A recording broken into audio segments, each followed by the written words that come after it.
केंद्र सरकारच्या शेतकरी विरोधी धोरणांचा निषेध करण्यासाठी आणि प्रलंबित मागण्यांकडे लक्ष वेधण्यासाठी संयुक्त किसान मोर्चा जिल्हा शाखा अमरावतीच्या वतीने 20 जानेवारी रोजी जिल्हाधिकारी कार्यालयासमोर जोरदार निदर्शने करण्यात आली। यावेळी आंदोलकांनी केंद्र सरकार आणि जिल्हा प्रशासनाविरुद्ध घोषणाबाजी करत परिसर दणाणून सोडला। देशाच्या राजधानीत झालेल्या ऐतिहासिक 386 दिवसांच्या किसान आंदोलनाची आठवण करून देत संयुक्त किसान मोर्चाने आजचा दिवस राष्ट्रीय विरोध दिवस म्हणून पाळला। सरकारने 3 कृषी कायदे मागे घेताना MSP संदर्भात दिलेली आश्वासने अद्याप पूर्ण केलेली नाहीत। उलट शेतकरी विरोधी धोरणे राबवण्यावरच भर दिला जात आहे, असा आरोप यावेळी आंदोलकांनी केला। आंदोलकांच्या स्वामीनाथन आयोगाच्या C2+50% सूत्राप्रमाणे किसान आधारभूत किमतीचा कायदा करावा, सर्व शेतकऱ्यांचे कर्ज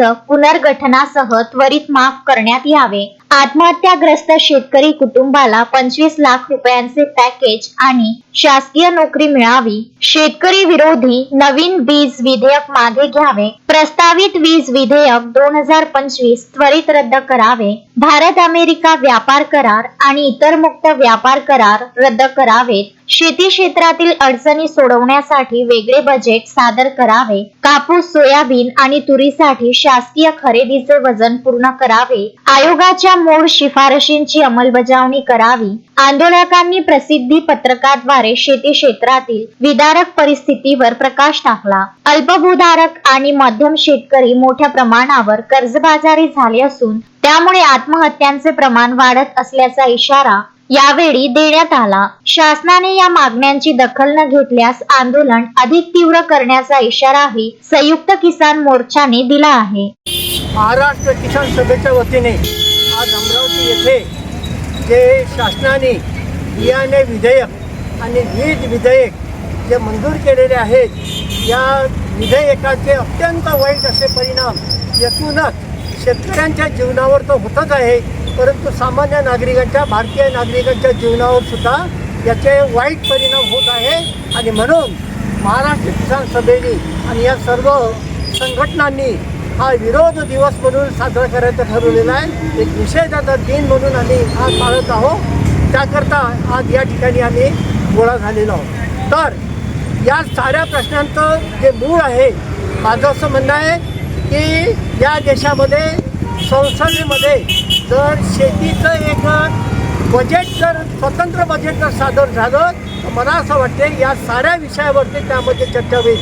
पण दुर्दैव असं आहे, अनेक वर्षापासूनची मागणी आहे, या देशामध्ये रेल्वेचं स्वतंत्र बजेट होतं, पण ते आता स्वतंत्र बजेट रद्द करण्यात आलं। असं म्हणणं होतं की रेल्वेचा कारभार फक्त 10% असताना अनेक वर्षापर्यंत आपण रेल्वेचं जर स्वतंत्र बजेट मांडण्यात आलं तर माझं म्हणणं आहे की शेतीचा कारभार हा 70 ते 75% असताना या शेतीचं स्वतंत्र बजेट या देशाच्या पार्लमेंटमध्ये का मांडलं जात नाही।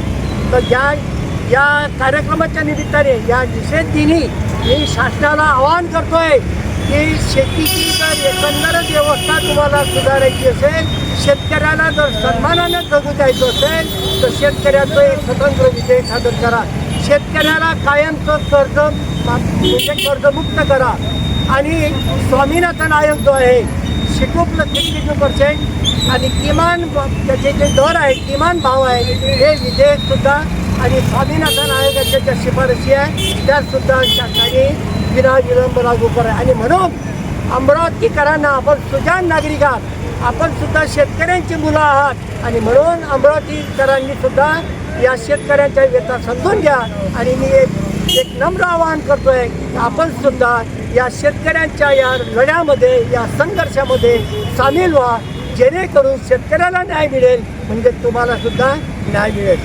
जय किसान, जय जवान, जय किसान, जय जवान। Vidarbha news bureau, Amravati. Shraddha family shopping में जाएंगे हम सभी, साड़ियों की नई डिजाइन देखो यहीं से लाएंगे।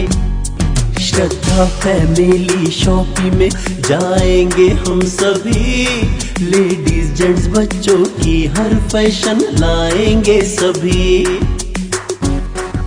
फैशन के सफर में आप भी आगे ही आगे बढ़ते चलिए, क्योंकि बिजीलैंड का सबसे बड़ा आलीशान भव्य showroom Shraddha family shopping and mall, busyland complex, Nandgaon Peth, Amravati.